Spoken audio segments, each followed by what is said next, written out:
Hello दोस्तों, आज जिस मूवी का एक्सप्लेन करने वाली हूँ वो 2021 में रिलीज़ हुई है। मूवी का नाम है द हाउस। मूवी काफ़ी इंटरेस्टिंग है। सो मूवी में क्या क्या होता है उसको जानने के लिए वीडियो को लास्ट तक ज़रूर देखना। मूवी शुरू होते हमें एक टीचर दिखाई देती है जिसका नाम होता है बेथ। वो अपने हस्बैंड के साथ एक खाली आइलैंड में रहती है। बहुत खूबसूरत सा घर। उनकी ज़िंदगी काफ़ी खुशहाल थी, लेकिन एक पल में सब कुछ बदल गया। जब बेथ सो रही थी तो उसका हस्बैंड ओवन तालाब के पास एक बोर्ड रखा था। बोर्ड में जाके वो सुसाइड कर लेता है। अगले सुबह बेथ को जब ये बात पता चलती है वो डिप्रेशन में आ जाती है। ऐसे ही बेथ का 2-3 दिन गुजर गया ओवन का याद में। फिर बेथ सोचती है नहीं, मैं ऐसे डिप्रेशन में नहीं रह सकती, मुझे मूव ऑन करना ही होगा। तो बेथ बच्चों को पढ़ाना शुरू कर देती है। जब वो तैयार होकर जा रही थी स्कूल के लिए तो उसको तालाब के पास किसी का पैरों का निशान दिखाई देता है जो कि उसके घर के ओर ही जा रहा था। बेथ को समझ नहीं आता ये सब क्या हो रहा है। उसको लगता है कहीं ओवन वापस तो नहीं आ गया, लेकिन ओवन तो मर चुका है। फिर बेथ को लगता है वो कुछ ज़्यादा ही सोच रही है। फिर रात को बेथ जब सोती है तो उसको कोई इनविजिबल सा घोस्ट महसूस होती है। बेथ को लगता है वो ओवन है।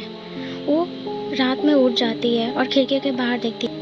बीच तालाब में बोट पर बैठा हुआ है। ये देख के ओवन को ज़्यादा ही दिमाग में जोर लगाती है और बेहोश हो जाता है। अगले सुबह वो होश में आती है तो उसको पता चलता है वो एक सपना था। फिर वो तैयार होकर अपने काम पर जाने लगती है, लेकिन उसको वो बोट दिखाई देता है और सामने कोई एक इनविजिबल साया आके उसको धीरे से कहता है बोट पर बैठ जाओ। लेकिन ये आवाज़ सुन के बेथ बेहोश हो जाती है। तब हम लोग देख पाते हैं कोई इनविजिबल सा इंसान उसको गोद में लेके बोट पर बैठा दिया और उसको एक घर में ले गया। तो वो घर एकदम बेथ के घर जैसा ही था, लेकिन जो जो सामान था सब उल्टा था। टाइम भी, नंबर प्लेट सब उल्टा लिखा हुआ था। जब बेथ होश में आती है तो देखती है ओवन बहुत सारी लड़कियों को मार रहा है। ये देख के बेथ बहुत डर जाती है और बोलती है रुक जाओ, लेकिन उसके साथ एक शैतान का साया है जो कि दिखता नहीं है। तो बेथ पूछती है तुम मुझे छोड़ के क्यों चले गए। तो ओवन कहता है मैं तुम्हें छोड़ के नहीं जाना चाहता, लेकिन तुम्हारे ऊपर एक डेविल का साया है जो कि ये मुझसे तुम्हारी बलि मांग रहा है। लेकिन मैं तुम्हारे जैसे लड़की दिखने वाले लड़कियों को मार रहा हूँ जो कि डेविल समझे ये तुम हो। लेकिन डेविल कुछ ज़्यादा ही होशियार था।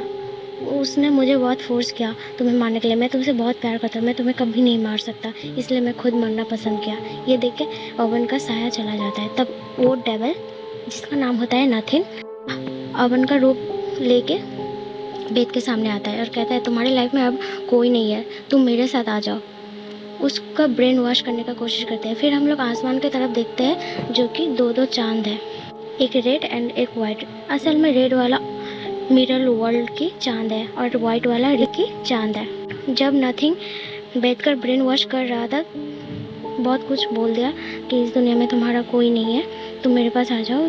तो बेथ उसका बातों में आ रही थी और गन अपने सर पर टांग दी, लेकिन तभी बेथ का पड़ोसी उधर आ जाता है। बेथ को बहुत चिल्ला चिल्ला के बुलाता है, लेकिन बेथ का आत्मा जो सोल है वो तो मिरर वर्ल्ड में है और बेथ का जो शरीर है वो रियल वर्ल्ड में है। तो वो इंसान तालाब में कूद के स्विमिंग करके बेथ को होश में लाता है। तब बेथ होश में आ जाती है और बोट की तरफ देखती है।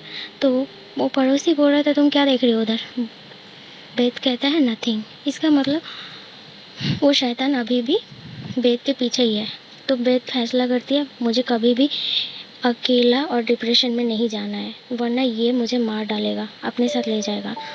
ये फैसला करती है एंड इसी के साथ ये मूवी एंड हो जाती है। उम्मीद है आप लोगों को कहानी समझ आई होगी। तो वीडियो को एक लाइक, चैनल को सब्सक्राइब करके जरूर जाना। Thanks for watching.